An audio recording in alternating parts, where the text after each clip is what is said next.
Buenas noches, bienvenidos, bienvenidas. Este programa está dedicado a Mailén, la nena de 11 años que falleció anoche en el Hospital Pena con síntomas de desnutrición en la ciudad más rica del país.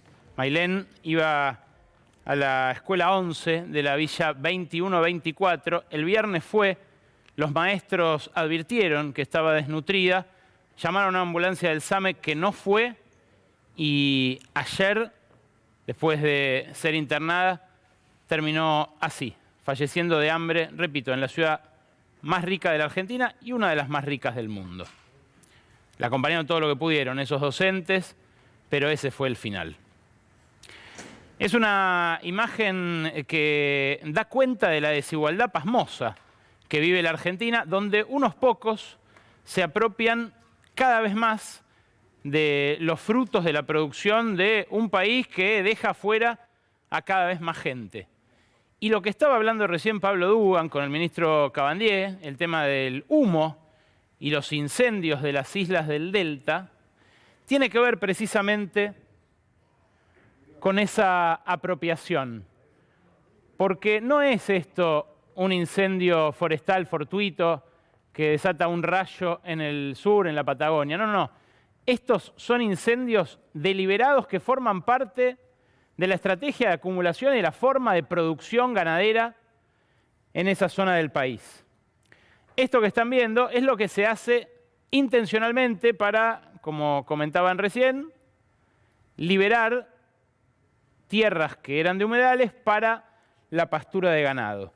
Pero quiero arrancar este programa con un hallazgo periodístico del colega Juan Chimento, rosarino, él trabaja en la redacción de La Capital, quizás el diario con la mejor sección economía del país, y desarrolló, fíjense ustedes, sin tener detrás ni al Estado, ni la potencia investigativa de una provincia con su policía, mucho menos el poder de la justicia, que duerme causas como las que comentaban recién, desarrolló un mapa interactivo que cruza datos de la NASA, que geolocalizan y georreferencian los incendios, los focos de incendio, y en los puntitos azules identificó a los propietarios que el SENASA identifica en toda esa región, los propietarios de los campos.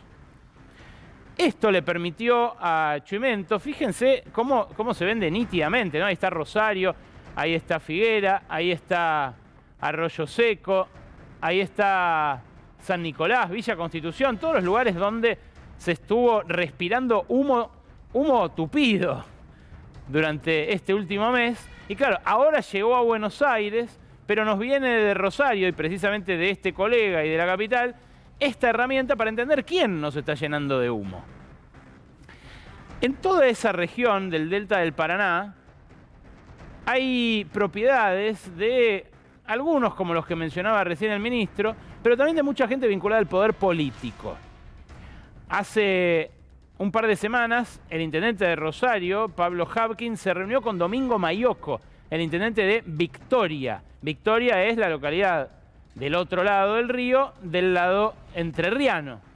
Y el intendente Maioco le garantizó que iba a seguir con sus esfuerzos para evitar nuevos focos de incendio, pero figura en este cruce de datos que hizo nuestro colega Chimento, figura la familia Maioco con 12 explotaciones en el distrito de Victoria. En esas 12 explotaciones hay más de 9.000 hectáreas y más de 1.000 cabezas de ganado, además de el establecimiento de los Baggio, que mencionó recién el ministro Cabandier, que tiene una causa, que tiene 2 explotaciones por 3.000 hectáreas, 300 cabezas de ganado registradas. Hay algo muy curioso que se ve en el mapa también, que es que el lugar a donde prendieron fuego el día de las manifestaciones en Rosario coincide con las propiedades de una SRL con dueños no identificados que se llama Amelia Rural SRL. Lo muy llamativo es que el nombre de la estancia es La Quemada. Parece joda, ¿no? Parece joda. La Quemada, un campo de 1.522 hectáreas donde hay declaradas casi 300 cabezas según este registro del diario La Capital. Repito, es la apropiación privada de los frutos de una tierra que socializa cada vez más las pérdidas. Y es en este contexto que se dan los anuncios que hizo hoy el gobierno de aumentos, muy fuertes aumentos de tarifas de gas y de luz. El anuncio, bueno, fue un día difícil para el superministro Sergio Massa porque primero hubo 1 hora y media de conferencia de todo su equipo de energía, incluyendo a Malena Galmarini, la titular de AISA y esposa del propio Sergio Massa, y no se terminó de entender muy bien. Hubo una larga alocución del subsecretario de Hidrocarburos, Federico Bernal, que viene del kirchnerismo, a quien subieron a la foto, como para decir, miren, acá también está el kirchnerismo.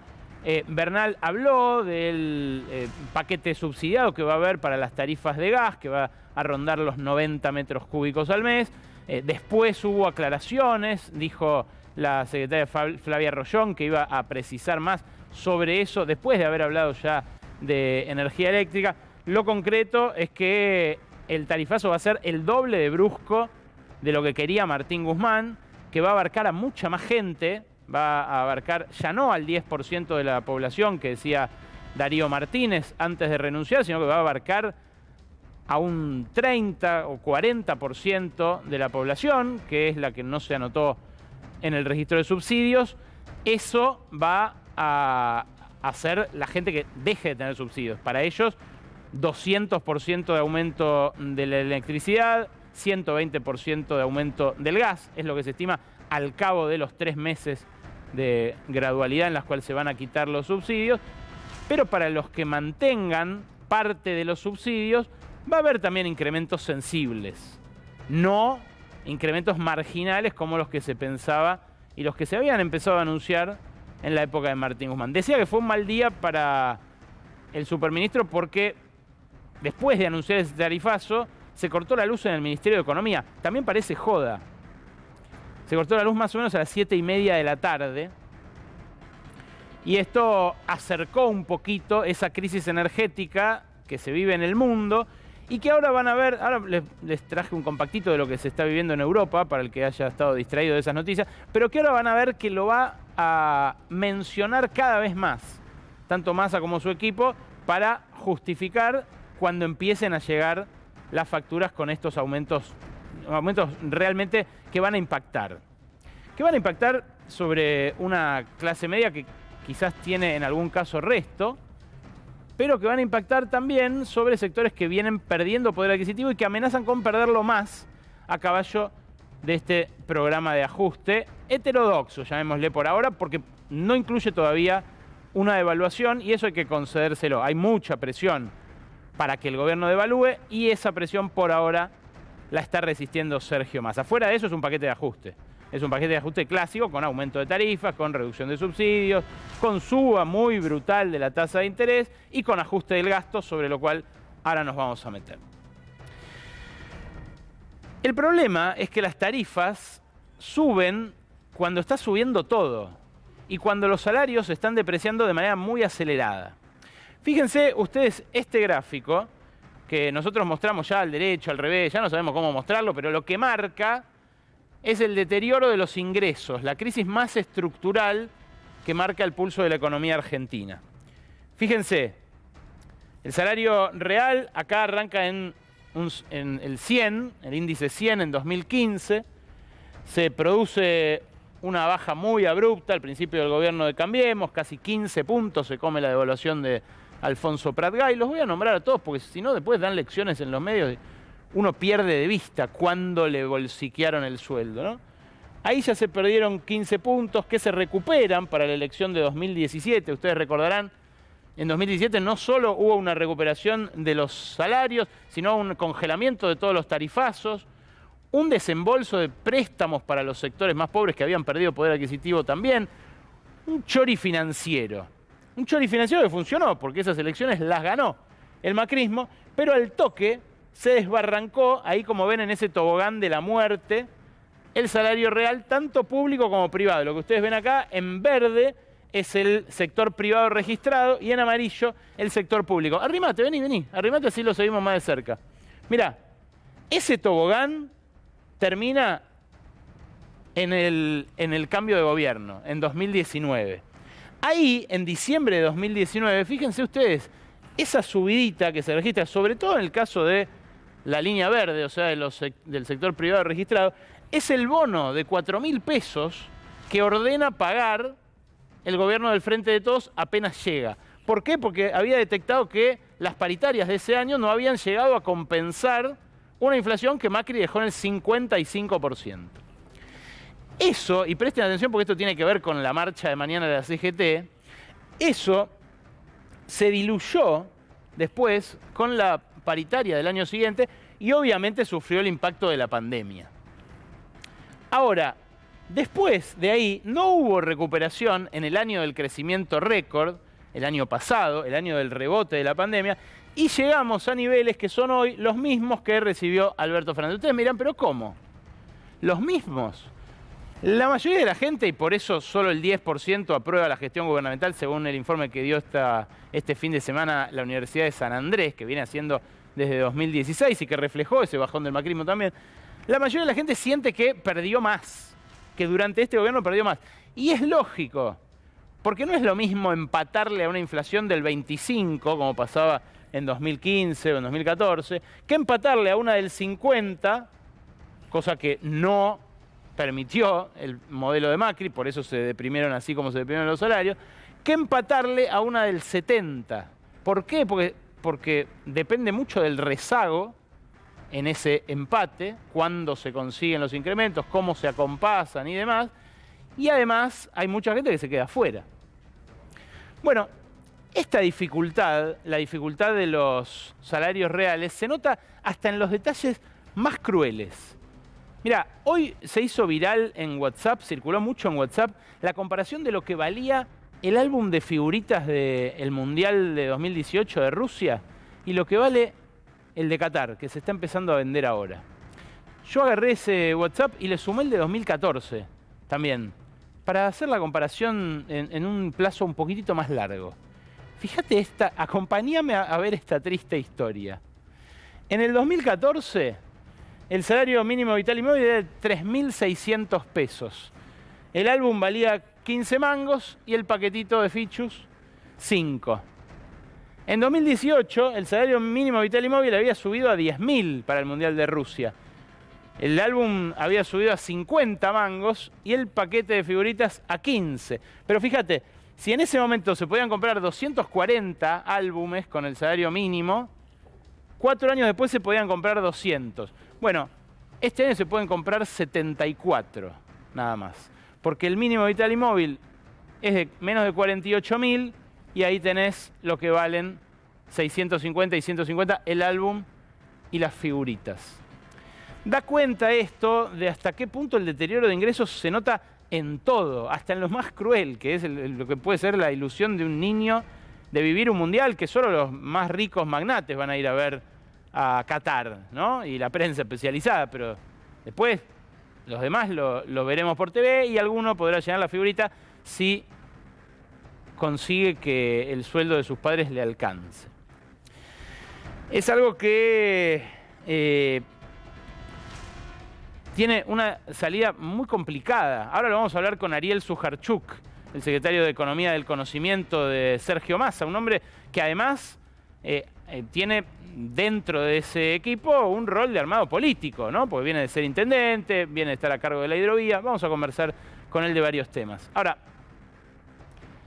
lo que funciona como un secreto a voces dentro del oficialismo es que esta inflación, este nivel, este escalón al que llegó la inflación, no va a bajar muy sensiblemente durante el próximo año. Que el rol de Massa más bien es evitar un desborde y hacer que los ingresos este año no vuelvan a perder contra la inflación. Eso es lo difícil. Y hasta ahora todo indica que nos encaminamos a cerrar el 5º año consecutivo de ajuste de los salarios. Un oficialista dirá, el año pasado no fue un año de ajuste de los salarios porque punta a punta da un punto de recuperación. ¿Sabes qué? Da igual. Estamos 20 puntos abajo en el ingreso del trabajador formal, promedio, privado, estamos 27 puntos abajo del inicio del gobierno de Macri en los salarios públicos, y eso antes de contar julio, porque la serie que te mostré recién era hasta junio de 2022. El mes pasado volvimos a perder como en la guerra entre sueldos e inflación. Ahora, ¿en qué años los sueldos le ganaron a la inflación? En los años de alta inflación, de baja inflación, de moderada inflación, porque en realidad lo que importa es eso, ¿no? Más que la inflación en sí, que por ejemplo durante toda la década del 90 no hubo, lo que importa es cómo evolucionan los salarios frente a eso. Durante los 90 los salarios perdían terreno, lo perdieron muy fuerte al principio, después se estabilizaron ahí, pero además se expulsaba mano de obra a rolete. Bueno, la consultora analítica de Ricardo Delgado, un hombre que tuvo mucha relación con Massa en los inicios del Frente Renovador, casi un miembro fundador, que tuvo un rol con Rogelio Frigerio en el gobierno de Cambiemos, pero que ahora está en su consultora simplemente. Bueno, Analítica listó de los últimos 75 años qué años el sueldo le ganó a la inflación y qué años pasó al revés. De los 75 años hubo 41 en los cuales se dieron recuperaciones salariales. De esos 41, 28 fueron en años con inflación de menos de 30%. Solo 6 se dieron con inflaciones de entre el 30 y el 50, solo 3 con inflaciones de entre el 50 y el 100 y solamente 4 con inflaciones como la que amenazamos por lo menos rozar en este 2022, que va a estar en el 90% según el relevamiento de expectativas del mercado del Banco Central. Ahí dice más del 100, hubo muchos años de más del 100 en Argentina, pero es muy raro que con estos niveles de inflación el sueldo le gane la carrera a los precios. Es lo que va a estar en discusión mañana en las calles, en la manifestación de la CGT, porque la CGT quiere ser la protagonista de esa cinchada, de esa puja distributiva, y desde el gobierno está sonando otra campana, que es la de intentar compensar a los que se quedaron más atrás, con un bono, sea esto por única vez o más sostenido en el tiempo, por un monto fijo. Ese monto fijo, pongamos 70.000 pesos, que es lo que se está hablando por estas horas. Algunos hablan de 100.000. Es un monto fijo que le serviría obviamente mucho más a un gastronómico que a un aceitero, mucho más a alguien que gana poco que a alguien que gana mucho. Y a la vez ayudaría a atenuar una desigualdad entre trabajadores que se viene dando y que se viene incrementando.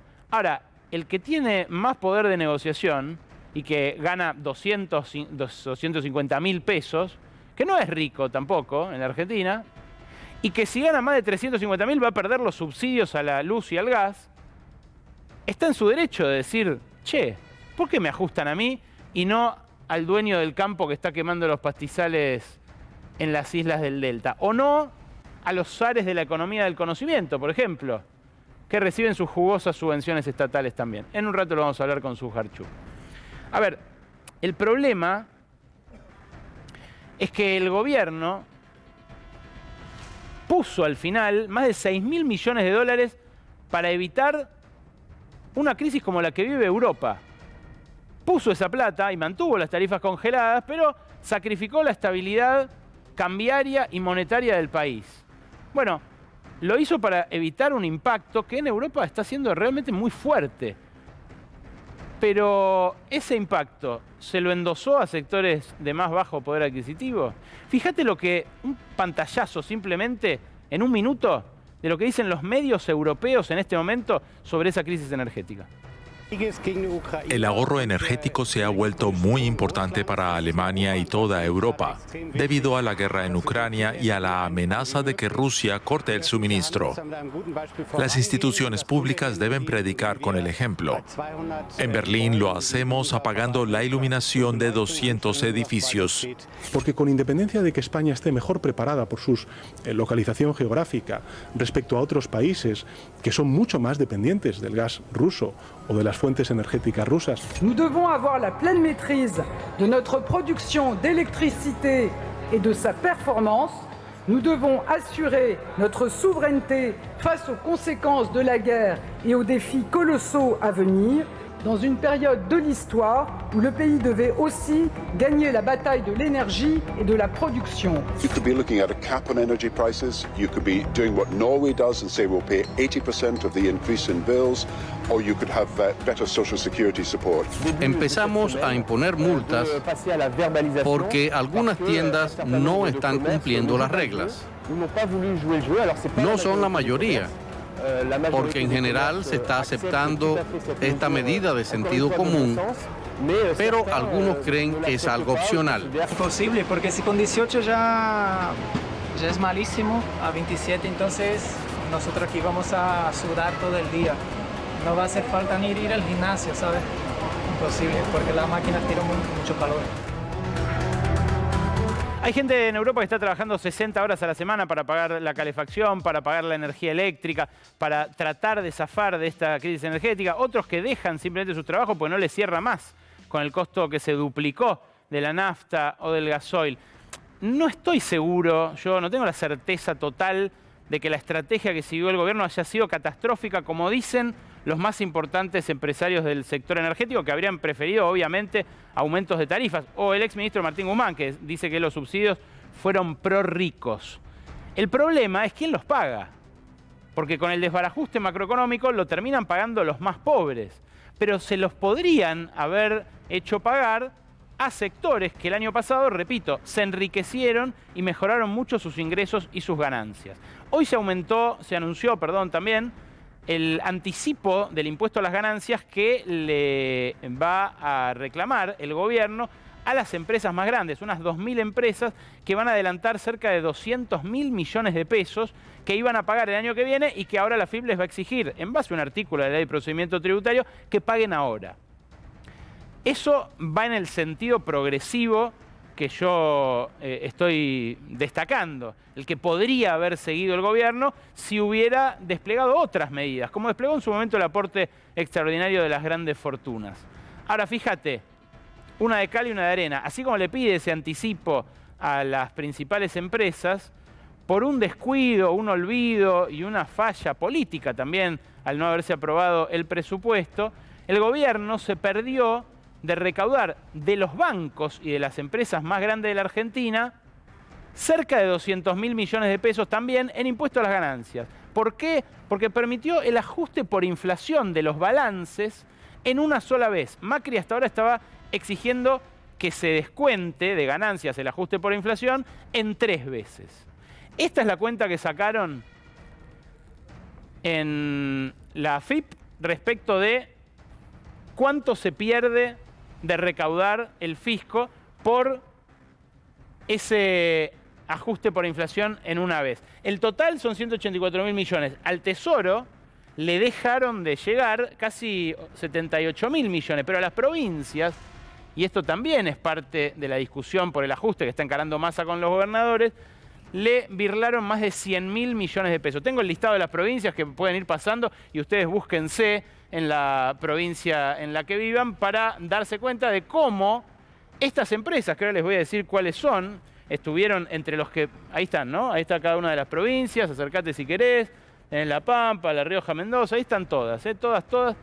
Las empresas que más ahorraron en impuesto a las ganancias por esta argucia contable fueron bancos. ¿Por qué? Porque los bancos se manejan en los balances, cualquier contador entiende esto, se manejan en los balances con algunas columnas que son monetarias y otras que son no monetarias. Las monetarias se les aplica justamente el ajuste por inflación porque se desvalorizan. Y los bancos tienen mucho de monetario. Entonces los que más se ahorraron, esto no lo comunica la FIP porque es secreto fiscal, pero hay informes de inteligencia tributaria y corporativa que ya esto lo pasaron a sus clientes. Los que más se ahorraron ganancias por eso fueron el Banco Galicia, el Santander, el Patagonia, el BBVA, el ICBC, el Macro, entre otros. Pero son los bancos más grandes de la Argentina. Repito, esto lo pudo haber pagado alguien más. Se pudo haber sostenido parte del subsidio, lo pudo haber pagado alguien más. Y esto tiene que ver con lo último que quiero mencionarles, porque con lo energético tiene mucho que ver lo diplomático. ¿Quiénes son los que invierten? Las grandes potencias del mundo. Y se produjo muy silenciosamente en esta última semana un viraje de 180 grados en la política exterior argentina. Curiosamente de la mano de Sergio Massa, que es considerado casi un representante de la Casa Blanca en la política latinoamericana. Esta es la reunión que mantuvo con Zhou Xiaoli, el embajador chino, el viernes por la tarde.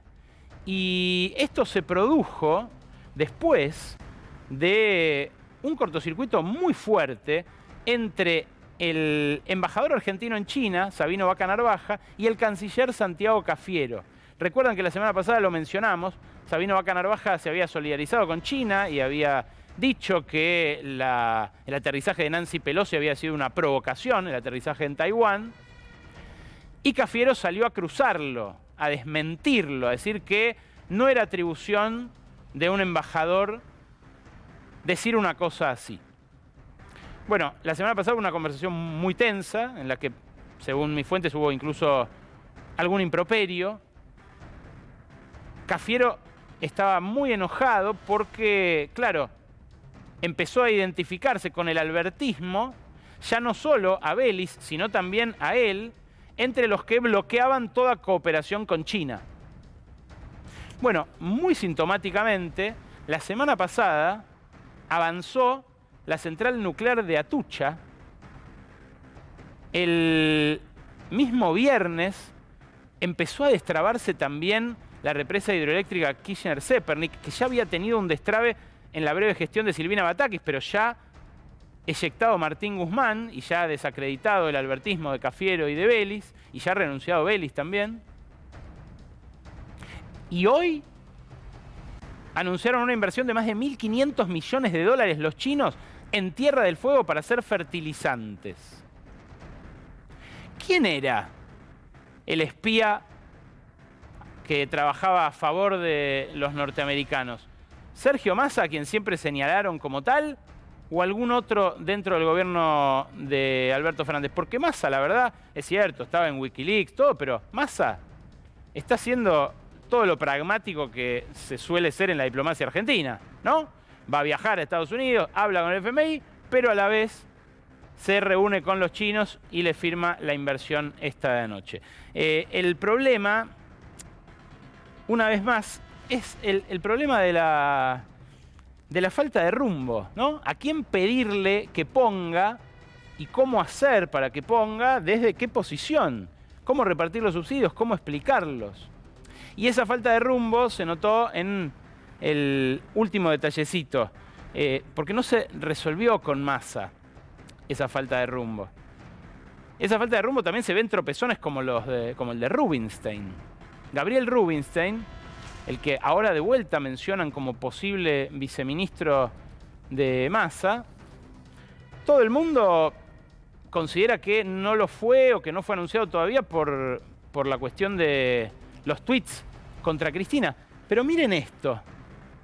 Esto es lo que pensaba Gabriel Rubinstein sobre el corralito cuando lo impuso Domingo Cavallo. Es un reportaje del gran Julio Nudler. En ese momento Rubinstein proponía offshoreizar la banca, que directamente nuestros depósitos vayan al Citi de Nueva York y que desde ahí, él decía, le van a prestar a las empresas argentinas. Dejar que los depositantes, obrando con libertad, coloquen sus depósitos afuera, decía Rubinstein.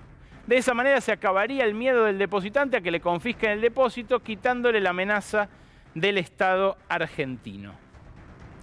Bueno, como en aquel momento, hace 20 años, hay algo estructural que está empezando a hacer crisis. En estos 20 años, los gobiernos de los Kirchner, de Correa, de Evo Morales, de Lula en Brasil, muchos gobiernos latinoamericanos se centraron en incluir a los de abajo, pero lo que no pudieron es limitar el poder de los de arriba. Y ahora esos que están arriba se sienten en condiciones de exigirlo todo, de reclamarlo todo, de pedirlo todo y de quemarlo todo, como en el caso de las islas del Paraná. Quizás haber reparado tanto en la relación de fuerzas para enfrentarlos terminó depositando al gobierno en este lugar de debilidad. Bienvenidos, bienvenidas. Así arrancamos Brotes Verdes.